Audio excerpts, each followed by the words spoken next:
तो आज का हमारा टॉपिक है जावास्क्रिप्ट में एरेज। हम लोगों ने लास्ट क्लास में ऑब्जेक्ट पढ़ा था, तो अभी हम एरे को समझते हैं। जैसे हमने ये समझा था लास्ट क्लास में कि इस कार को हम एक ऑब्जेक्ट की तरह ट्रीट कर सकते हैं। इसकी डिफरेंट प्रॉपर्टीज हो सकती हैं, डिफरेंट मेथड्स इसमें हो सकते हैं। तो एरे को हम समझ सकते हैं ग्रुप ऑफ कार्स। अगर हम सिंगल कार की बात करते हैं तो वो एक ऑब्जेक्ट है। अगर हम मल्टीपल कार्स की बात करते हैं तो वो एक एरे है। तो एरे को हम बेसिकली एक ग्रुप समझ सकते हैं मल्टीपल डेटा का। अगर हम इसकी डेफिनेशन पे जाते हैं एरे डेटा टाइप की, तो एक एरे एक स्पेशल टाइप ऑफ ऑब्जेक्ट होता है। तो ये एक ऑब्जेक्ट का ही बेसिकली एक मॉडिफिकेशन है। ये सिंगल टाइप की, इसकी मदद से हम सिंगल वेरिएबल में मल्टीपल वैल्यूज को स्टोर करा सकते हैं। जैसे यहाँ पे हमने कार्स नाम का एक वेरिएबल बनाया, उसमें हमने मल्टीपल कार्स को स्टोर करा लिया है। तो एरे की मदद से हम रिलेटेड डेटास को ग्रुप करके रख सकते हैं। जैसे इस केस में हम कार्स को हमने ग्रुप करके रखा हुआ है, तो उसमें ग्रुप ऑफ कार्स हम इसको बोल सकते हैं। ऐसा नहीं कि एक में कार है, एक में पर्सन है और उन सबको आपने एक ही कार्स नाम के एक वेरिएबल में स्टोर करा लिया। तो हम रिलेटेड डेटास को ही स्टोर करेंगे। तो आप इसको इस तरह से भी समझ सकते हैं कि an array is a collection of same type of data या होमोजीनियस टाइप ऑफ डेटा। जैसे अगर उसमें सिर्फ स्ट्रिंग स्ट्रिंग स्ट्रिंग होना चाहिए, या उसमें सिर्फ नंबर नंबर नंबर होना चाहिए एरे में, या सिर्फ ऑब्जेक्ट ऑब्जेक्ट ऑब्जेक्ट होना चाहिए। ये नहीं कि एक एरे के अंदर नंबर भी है, स्ट्रिंग भी है। हालांकि ऐसा हम जावास्क्रिप्ट में कर सकते हैं, लेकिन ऐसा करना नहीं चाहिए। सेम टाइप ऑफ डेटा को हम स्टोर करेंगे एक एरे के अंदर। एरे के अंदर जो भी डेटा आप डालोगे वो ऑर्गेनाइज रहता है, एक ऑर्गेनाइज्ड मैनर में। मतलब जो भी आप डेटा डालोगे ना, जिस तरीके से आपने डेटा को इंसर्ट किया है, जैसे पहले अगर मैंने विजय नाम के स्ट्रिंग को इंसर्ट किया है, फिर मैंने अजय नाम के स्ट्रिंग को इंसर्ट किया है, फिर संजय नाम के डेटा को मैंने इंसर्ट किया है, तो वो उस पैटर्न को याद रखेगा एरे। आपके एरे में आपको दिख जाएगा कि एरे में जो सबसे पहला आइटम है, उसको हम उसके इंडेक्स के बेसिस पे हम डेटा को एक्सेस करते हैं, और इंडेक्सिंग 0 से शुरू होती है। तो 0 इंडेक्स पे हमारा विजय नाम का डेटा हुआ, फिर पहले इंडेक्स पे अजय नाम का डेटा हुआ। तो इस तरीके से हमारा डेटा ऑर्गेनाइज रहता है। अगर हम सिंटैक्स को समझें तो अगेन हम कॉन्स्ट या लेट दोनों कीवर्ड से एरे को बना सकते हैं, लेकिन हम कॉन्स्ट टाइप से ही बनाएंगे, ताकि गलती से हम इसके डेटा टाइप को चेंज ना कर दें। एरे से मैं बाय मिस्टेक इसको स्ट्रिंग ना कर दूं। फिर पहले आप कॉन्स्ट कीवर्ड लिखेंगे, फिर आप एरे का नाम लिखेंगे, और ये जनरली गुड प्रैक्टिस है कि लास्ट में आप उसमें एस या ई एस ऐड करेंगे, जिससे हमें पता चल जाएगा कि वो एक एरे है।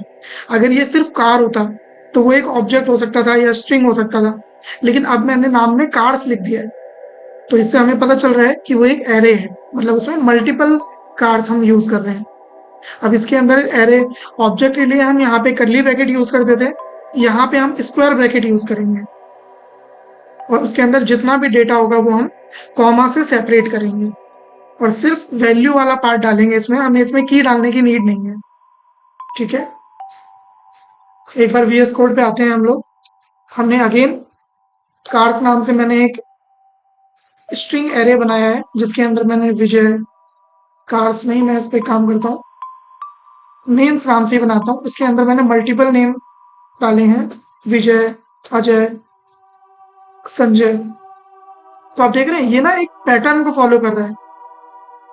पैटर्न के अंदर पहले विजय है, फिर अजय है, फिर संजय है। तो एक ऑर्गेनाइज्ड मैनर हो गया। अब मुझे अगर अगर मैं इसमें क्रेड ऑपरेशंस को देखूं, क्रिएट कैसे करना है ये हमें पता चल गया। इसको इसको रीड कैसे करना है, जैसे अगर मैं पहले आइटम को रीड करना चाहता हूँ, मैं ये देखना चाहता हूँ कि इस एरे के अंदर सबसे पहले इंडेक्स पे कौन सा है। तो इस एरे के अंदर जितनी भी अंदर ये चीजें हैं, इनको हम आइटम या एलिमेंट बोलेंगे। तो अगर मुझे ये देखना है कि सबसे पहला आइटम कौन सा है, तो मैं पहले नेम्स लिखूंगा, उसके बाद मैं स्क्वायर ब्रैकेट को यूज करूंगा। फिर जैसे मैंने अभी आपको बताया कि हम इंडेक्स के बेस पे डेटा को एक्सेस करते हैं, और इंडेक्सिंग 0 से शुरू होती है।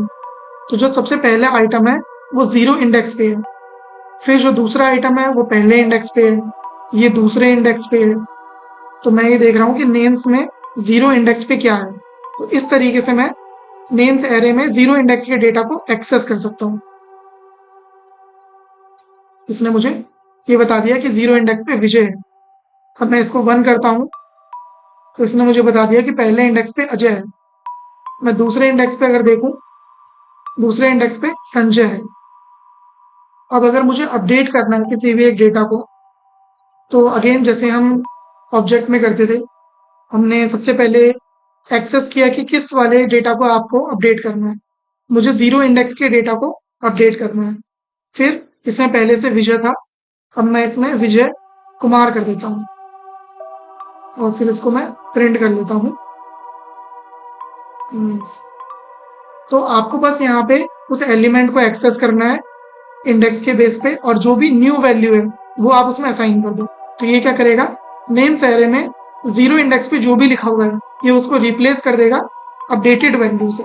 तो अब अगर हम इसको एरे को प्रिंट करते हैं तो इसने मुझे विजय की जगह पे विजय कुमार दिया है। तो इस तरीके से आप रीड और अपडेट कर सकते हैं। अगर आपको नया डेटा ऐड करना है तो नया डेटा ऐड करने के लिए पहला तरीका तो ये है कि हम इसमें जो नेक्स्ट इंडेक्स होगा, जैसे 0 1 2, नेक्स्ट इंडेक्स इसमें 3 होगा, तो मैं थर्ड इंडेक्स पे इस तरह से डेटा को ऐड कर सकता हूँ। अब अगर मैं इसको चेक करता हूँ तो इसने मुझे तीसरे इंडेक्स पे करण दे दिया है। लेकिन ऑब्वियसली ये चीज पॉसिबल नहीं है कि मुझे हमेशा पता रहे कि नेक्स्ट इंडेक्स क्या है, और ना ही ये एफिशिएंट तरीका है। तो हम लोग दो चीजें इसमें यूज करेंगे। आपको बस एरे का नाम लिखना है, फिर उसके अंदर आप पुश मेथड को यूज करोगे। मेथड फंक्शन क्या होते हैं ये हम आगे पढ़ेंगे, बस आप इसको याद कर लो कि आपको एरे का नाम लिखना है, फिर डॉट और पुश लिखना है, फिर उसके अंदर ये स्मॉल ब्रैकेट ओपन होंगे और क्लोज होंगे। अब इसके अंदर जो भी मुझे न्यू वैल्यू ऐड करनी है वो मैं इसमें ऐड कर सकता हूँ। जैसे मुझे इसमें अर्जुन ऐड करना है तो ये अपने आप ही आपके एरे के बिल्कुल एंड में डेटा ऐड करेगा। ये ध्यान रखना कि ये डेटा को बिल्कुल एंड में ऐड करेगा। अच्छा, मैं इसमें एक साथ मल्टीपल डेटा भी ऐड कर सकता हूँ। जैसे मैं ये चाह रहा हूँ कि अर्जुन और करण दोनों को ऐड कर दूं, तो ये क्या करेगा, इसने विजय विजय अजय संजय, इसके बाद में अर्जुन और करण दोनों डेटा को एक्सेस ऐड कर दिया है।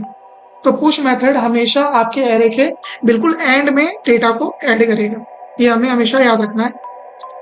अच्छा, दूसरा तरीका भी है, अगर आपको स्टार्टिंग में डेटा को ऐड करना है तो स्टार्टिंग में डेटा को ऐड करने के लिए हम अनशिफ्ट मेथड को यूज करते हैं। सेम पुश की तरह हम डेटा इसमें ऐड कर सकते हैं। मैं इसमें अर्जुन ऐड करना चाहता हूँ तो इसमें अर्जुन स्टार्टिंग में ऐड हो गया। अगर मैं इसमें मल्टीपल डेटा ऐड करना चाह रहा हूँ तो अर्जुन और करण दोनों स्टार्टिंग में ऐड हो गए। ठीक है। अच्छा, अगर मुझे आइटम को रिमूव करना है तो आइटम को रिमूव करने के लिए मैं इसमें पॉप मेथड का यूज करूंगा और इसमें कुछ भी मैं पास नहीं करूंगा। ठीक है, सिर्फ आपको पॉप लिखना है। ये क्या करेगा, ये आपके एरे से बिल्कुल एंड से डेटा को रिमूव कर देगा।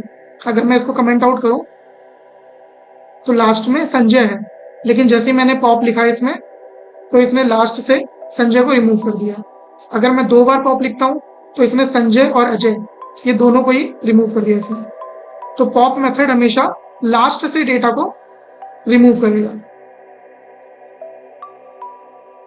तो जिस तरह से आपने अनशिफ्ट यूज किया डेटा को ऐड करने के लिए, आप शिफ्ट मेथड को यूज कर सकते हैं, जो कि अगेन कोई भी आर्ग्यूमेंट एक्सेप्ट नहीं करेगा, और लेकिन ये स्टार्टिंग से डेटा को रिमूव करेगा।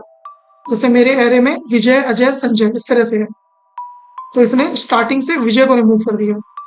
मैं अगर 2 बार इसको लिखूंगा तो ये इसने विजय और अजय दोनों को रिमूव कर दिया। ठीक है, आप इसमें डिलीट कीवर्ड को यूज नहीं कर सकते हो। डिलीट कीवर्ड डेटा को तो रिमूव कर देगा लेकिन उस इंडेक्स को रिमूव नहीं करेगा, इसीलिए आपको डिलीट कीवर्ड इसमें यूज नहीं करना है।